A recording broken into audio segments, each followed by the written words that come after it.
Assalamualaikum warahmatullahi wabarakatuh. Alhamdulillahirrabbilalamin. Pada hari ini, selamat kepada kakak-kakak sekalian masuk pada masa pengenalan lingkungan sekolah, dan tentunya perubahan yang terjadi pada diri kita, grade yang naik pada diri kita harus kita sikapi dengan sesuatu yang lebih baik. Masa COVID-19 ini seperti kita sedang mengasah gergaji. Siapa yang terus mengasah, dia akan semakin tajam. Tapi siapa yang masa yang seperti ini hanya diam saja, gak melakukan apa-apa, gak move on dengan keadaan, susah dengan dirinya, maka nanti akan semakin tumpul. Dan yang tumpul pasti tidak akan terpakai. Maka masuk di tahun ajaran baru, menghadapi pembelajaran, apa yang harus kita lakukan? Pak Erik memberikan satu energi positif, namanya power. Power adalah singkatan dari positif, optimis, willingness, enthusiasm, dan reveal. Kelima ini, kalau kakak-kakak lakukan, akan semakin memperkuat apa yang sudah Anda kerjakan saat ini. Yang pertama adalah positif. Kenapa kita harus stay positif? Kenapa kita harus terus berbaik sangka? Dalam belajar, kita itu sebenarnya ada dua paradigma. Paradigma negatif, paradigma positif. Pertanyaannya adalah, kita mau ambil yang mana? Kalau kita susah dengan pembelajaran, berat, karena adanya faktor infrastruktur atau kuota, maka orang yang susah, orang yang nggak suka, orang yang marah, bikin status, nggak seneng, nanti simptomatis negatif ini apa hasil terbaiknya? Hasil terbaiknya adalah 0. Tapi kalau orang yang punya energi positif, hasil terbaiknya adalah tidak terhingga. Karena yang namanya kebiasaan, menurut Paul Goleman, itu hanya butuh 21 hari untuk kita lakukan terus-menerus. Jadi kakak coba terus. Awalnya berat, coba lagi. Awalnya berat. Nanti 21 hari kita akan terbiasa. Kita awalnya tidak suka kuliah online. Kita tidak suka kuliah dalam jaringan. Karena faktor kuota, faktor jaringan tidak stabil. Tapi kita coba terus, nanti 3 minggu kita akan terbiasa. Yang menarik adalah, kalau terus kita lakukan konsisten, nanti 3 bulan, dia akan membentuk lifestyle. Belajar online menjadi lifestyle. Karena besok, ya, di masa yang akan datang, pekerjaan, aktivitas, orang akan terbiasa dan menjadi lifestyle dengan ini. Sisi positif membuat kita mengambil paradigma, pasti ada maksud mengapa situasi ini terjadi. Makanya mengapa kalau orang punya energi positif, ada 3 hal yang harus dia kuatkan. Yang pertama adalah sisi spiritualnya harus tetap dijaga. Berbaik sangka, mendapatkan ilmu yang bermanfaat, lewat aplikasi, memudahkan berinteraksi, tidak perlu ketemu langsung. Sekarang kita enak sekali, ya, melakukan semuanya secara online. Jadi tidak terbatas pada waktunya. Tinggal bagaimana kita siap. Caranya gimana? Ya kita harus senang. Belajar harus senang. Jadi orang senang itu karena dia sudah men-setting dirinya senang dulu. Sebelum kita belajar, kita sudah segar, kita sudah enjoy, pakaian kita rapi, kita terlihat good looking, kita tersenyum. Energi positif kayak gitu bikin kita tuh jadi senang, bikin kita tuh jadi enjoy. Dan itu nanti jadi lifestyle buat kita. Jadi spiritualitasnya tetap harus dijaga. Care sama orang, menghargai orang lain, berbuat baik. Baiknya kita bukan hanya untuk orang lain saja, baiknya kita itu nanti balik lagi kepada kita. Jadi stay positif. Jadi kalau kakak-kakak bilang ya positive thinking. Pasti ada maksud di balik itu semua, pasti ada pembelajaran yang harus kita dapatkan dari itu. Kalau enggak, sayang sekali, kita enggak akan dapat apa-apa. Kenapa? Hasil kita jadi nol. Jadi energi positif itu yang kedua adalah menyesuaikan diri. Kondisi saat ini memang kita diminta untuk lebih dinamis. Apa manfaatnya? Kita jauh lebih paham tentang teknologi. Apalagi kakak-kakak sekalian adalah masuk kepada generasi Z.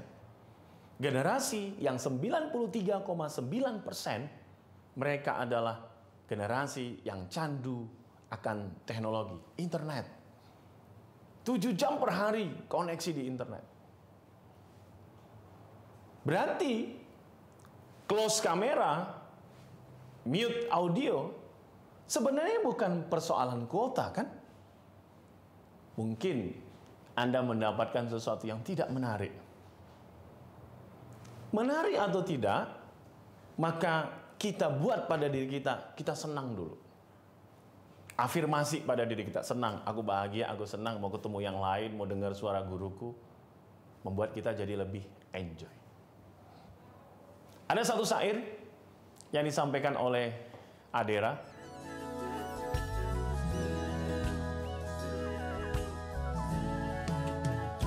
Bila ingin hidup damai di dunia, bahagialah dengan apa yang kau punya. Kalau ingin hidup damai di dunia, maka bahagialah dengan apa yang kamu punya. Kakak punya apa? Bahagia dengan itu. Syukuri itu. Alhamdulillah loh, kita masih bisa sekolah. Banyak orang lain yang pingin sekolah, tapi mereka tidak mampu. Orang tuanya tidak mampu. Kita dapat bersekolah dan belajar dari itu semua dengan menggunakan teknologi. Kalau ingin hidup lebih damai di dunia, berbagilah bahagia yang kita punya. Kita punya bahagia apa? Bahagia sama orang lain. Dan gak usah khawatir, yang kita bagikan balik lagi nanti kepada kita. Tahu ya hukum kausalitas? Energi, kekekalan energi, energi tidak akan pernah ditambah, energi tidak akan pernah dikurangi, yang ada hanyalah berubah bentuk. Jadi kalau kakak senang bantu orang, suatu saat nanti tanpa kita sadari, ada saja orang yang membantu kita, ada saja orang yang memberikan ya, manfaatnya untuk kita. Apalagi kalau kita bahagia, lihat orang lain bahagia. Hidup kita jadi lebih damai, hati kita jadi lebih tenang, belajar kita jadi lebih enjoy. Banyak prestasi dihasilkan dengan kondisi yang seperti ini. Asah terus potensi kita. Ya. Dan yang ketiga, energi positif itu apa? Dia harus dinamis. Dia harus bisa mengupgrade terus informasi apa yang terbaru. Apalagi yang baru. Karena memang ini zamannya. Kakak tahu kan sekarang eranya kolaborasi, kita nggak bisa sendiri dong. Kalau sendiri ketinggalan. Anda dengar pansos, panjat sosial, orang yang terkenal dibantu sama orang yang terkenal. Kita saling kolaborasi, orang punya podcast, dikolaborasi. Kita belajar juga begitu. Mari kita berkolaborasi, saling sharing ilmu, saling presentasi. Itu bikin kita kuat. Kalau sendiri, kita ketinggalan. Tapi kalau kita bareng-bareng, kakak punya tim yang bagus, Anda akan menang. Ini persoalannya hanya, kita mau ngalahin ego kita apa enggak? Tinggal kita.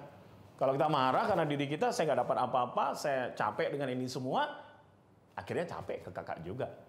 Maka egonya jangan untuk diri sendiri, tapi coba egonya untuk keluarga. Iya ya, orang tuaku sudah ngasih aku kesempatan, keluarga aku sudah support, kakak, adikku, guru-guruku, ya teman-temanku, tetanggaku, ya keluarga besarku, support aku semua. Maka aku nggak ingin ngecewain mereka. Karena nggak ingin mengecewain mereka, maka yang muncul adalah egonya sudah keluarga. Kita ingin ngasih yang terbaik untuk keluarga besar kita. Jadi kalau kita ditanya, siapa Wisnu? Oh anaknya Pak Aan ya. Bapaknya bagus, anaknya bagus. Oh siapa? Nanda. Oh membanggakan ya. Jadi orang senang gitu. Dan keluarga kita bahagia punya anak seperti kita. Makanya mengapa kalau kakak lihat, kalau ada orang di wisuda, atau kakak selesai sekolah menengah pertama atau madrasah sanawiyah, ada orang tua yang menempelkan foto kita itu di ruang tamu keluarga. Pajang ya. Pertanyaannya buat apa sih orang tua mau ngelakuin itu? Satu aja sebenarnya.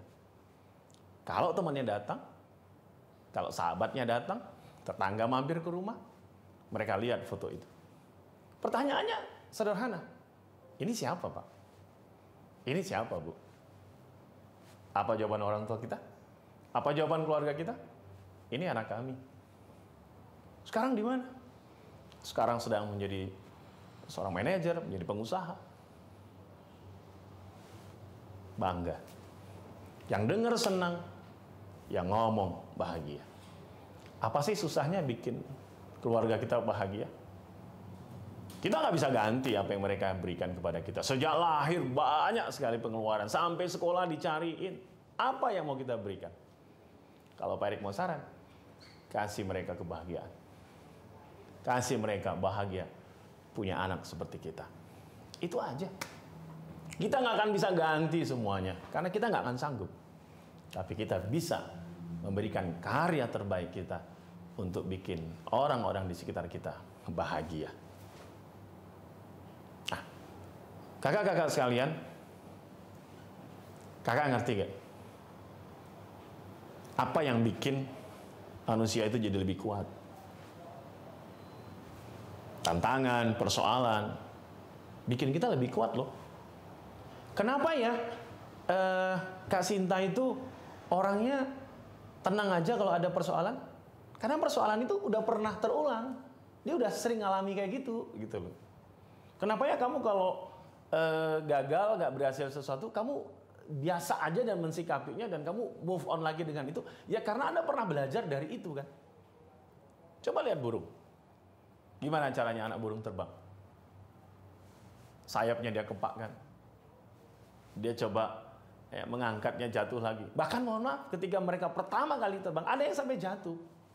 Tantangannya udara, angin. Tapi justru ya, udara itulah yang bikin burung itu terbangnya jadi bagus kan. Itu masalah buat dia. Tapi itulah yang bikin dia terbang. Kura-kura dari darat mereka ke laut, berenang pertama kalinya.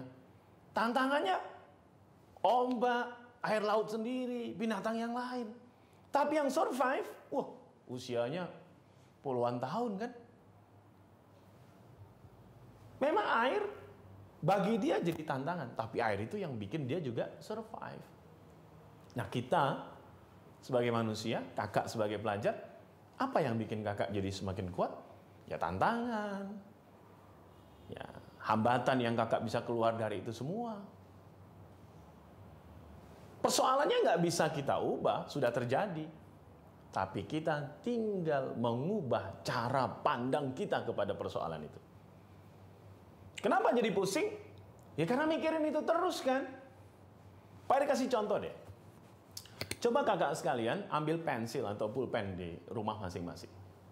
Silakan. Ambil pulpen atau pensil masing-masing. Sudah? Coba pensil atau pulpen itu kakak letakkan di telapak tangan Anda. Ya, misal seperti ini. Pertanyaan Pak Erik. Berat atau ringan? Berat apa ringan? Pasti Anda bilang ringan. Ya kan? Coba angkat lagi. Kita letakkan sekali lagi. Berat apa ringan? Ayo. Anda jangan bingung aja. Berat apa ringan? Ringan kan?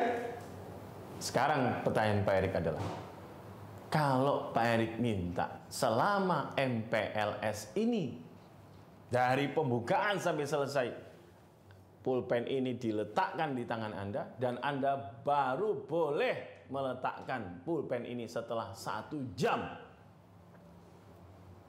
Apa yang kakak rasakan? mulai pegel ya, mulai pegel. Kalau 2 jam gimana coba? Mulai agak geram ya. 24 jam coba kayak gini. Sebulan kayak gini coba. Pulpennya bukan yang berat pulpennya akhirnya, yang berat adalah pegel tangan kita yang megang ini. Kadang persoalan kita itu seperti pulpen.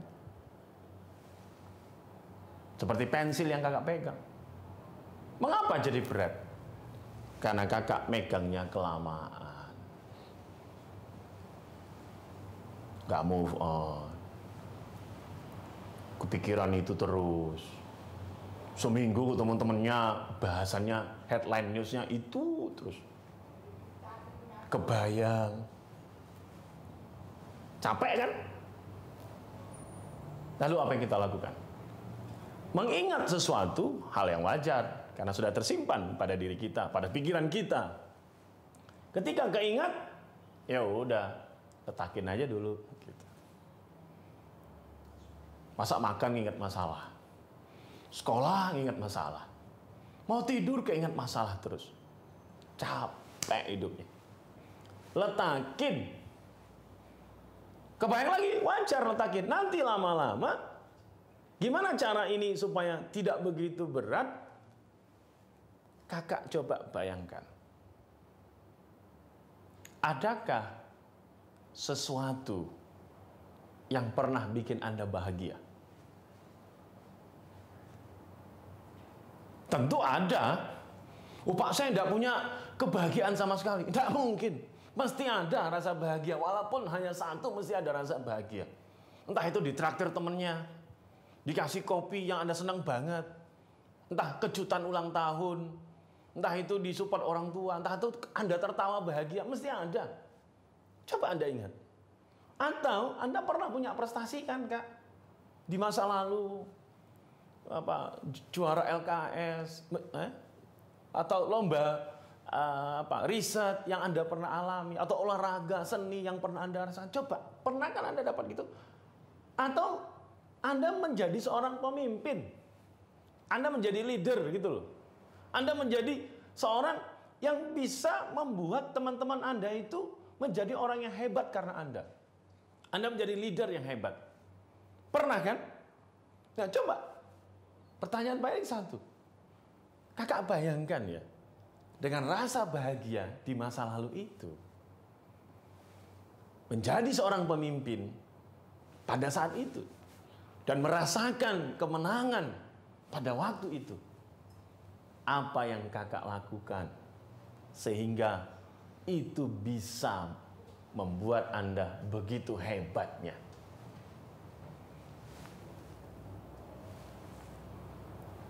Apa kebiasaan yang Anda lakukan sehingga Anda bisa sesukses itu?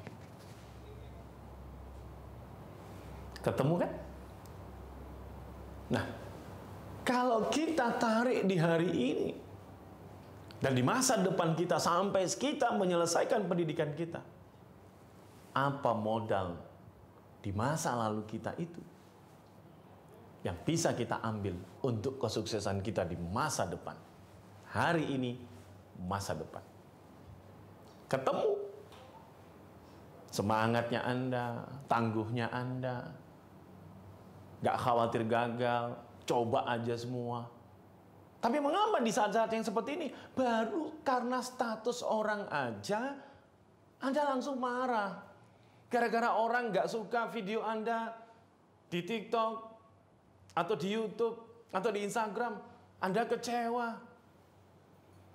Gara-gara teman ngomong salah, Anda jadi marah. Kenapa kita marah? Karena kita membiarkan diri kita marah. Jangan biarkan diri Anda marah. Ini hanya masalah cara pandang kita, Kak. Sukses, bagaimana usaha Anda dan cara pandang Anda belajar dari orang-orang sukses. Ambil tuh sumber daya yang pernah kakak pernah raih.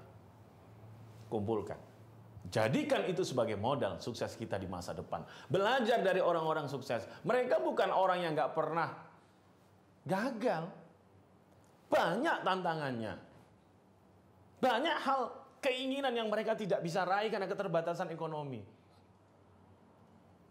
Pada saat kita miskin, uang itu begitu berharga. Sampai kita rela jalan kaki ke tempat sesuatu ya daripada saya harus mengeluarkan uang untuk bayar atau naik kendaraan umum. Saya lebih bagus jalan kaki lah. 1 jam juga tidak apa-apa. Yang penting saya uangnya hemat. Itu pada saat miskin. Uang itu begitu berharga. Waktu tidak ada masalah. Tapi coba kalau kakak jadi orang sukses. Ketika uang bukan masalah, tantangan terberat Anda adalah Anda punya waktu enggak? Diajak ketemu teman, enggak bisa. Diajak makan bareng aja, susah banget nentuin waktunya. Mau jalan sama keluarga aja, susah banget nentuin kapan bisanya. Kita masih belajar, kita syukuri, kita masih terus belajar. Kenapa? Ini anugerah dari Tuhan yang patut kita syukuri. Kita tambah wawasan kita jadi orang hebat.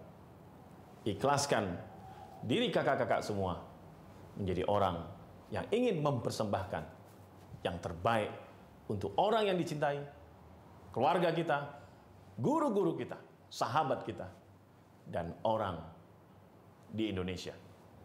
Ini egonya sudah universal. Memberi manfaat untuk banyak orang. Bukankah kita bahagia jika kita bikin orang lain bahagia, karena adanya kita bikin bahagia banyak orang. Jaga terus motivasi, jaga terus semangat kita. Sesuai prinsip momentum, motivasi itu tidak akan datang di awal, dia akan datang ketika kita berjalan. Gimana caranya supaya kakak belajar semangat? Kakak baca bukunya. Kakak tenang baca buku, kakak bolak-balik. Nanti setengah jam, Anda udah mencoba konsentrasi baca, motivasinya mendekat, dan Anda semangat membaca. Anda ingin senang ngerjakan sesuatu, coba aja kerjakan. Walaupun Anda nggak tahu, tapi Anda baca, Anda lihat. Nanti, 15 menit kemudian, setengah jam kemudian, motivasinya mendekat. Dan Anda coba untuk mengerjakan semuanya. Kita bisa, karena kita mengikhlaskan diri kita bisa. Kita sukses karena kita mengikhlaskan diri kita sukses. Belajar dari para tokoh, belajar dari para guru, belajar dari para inspirator. Pasti kakak punya seseorang yang menjadi inspirator kakak. Dalam agama, orang tua, atau siapa beliau yang menjadi tokoh nasional kita. Pernah ketemu? Pernah baca bukunya? Nggak pernah ketemu orangnya? Atau baca biografinya? Atau lihat posternya? Atau suka nonton YouTube-nya? Coba lihat, mengapa mereka sukses? Pelajari, apa komitmen hidup mereka? Lihat bagaimana mereka bersikap. Kita bisa contoh itu. Kita bisa jadikan itu sebagai role model suksesnya kita. Karena mereka juga pasti melakukan, mencontoh orang lain untuk menjadi role model mereka. Jadi kita nggak sendirian. Kita ada guru. Belum pernah ketemu, tapi kita pernah baca bukunya. Itu jadi inspirasi loh buat kita. Kita ada teman yang memperkuat kita. Dan itu bikin kita jadi lebih bersemangat. Kenapa belajar online jadi nggak semangat?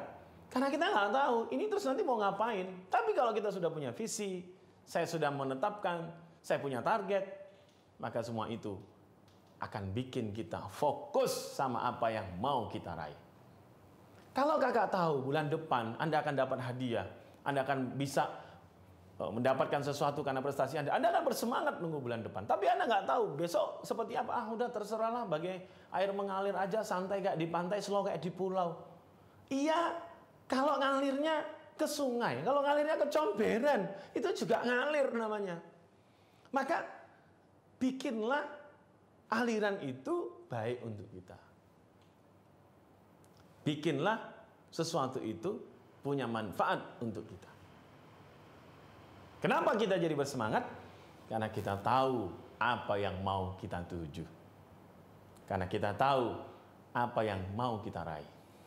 Dan karena kita tahu kita melakukan itu semua bukan hanya untuk kita saja, tapi untuk orang yang kita cintai. Keluarga kita, guru-guru yang selalu mensupport kita. Orang yang kadang kita tidak tahu, yang selalu memberikan penguatan kepada kita. Bahkan doain kita tanpa mereka pernah ngasih tahu. Kakak-kakak sekalian, masuk kepada sekolah yang baru, ke tingkatan yang baru, membuat kita masuk kepada level berikutnya. Masuk kepada tantangan berikutnya. Nikmati proses itu, senangi semuanya. Buat diri Anda bahagia.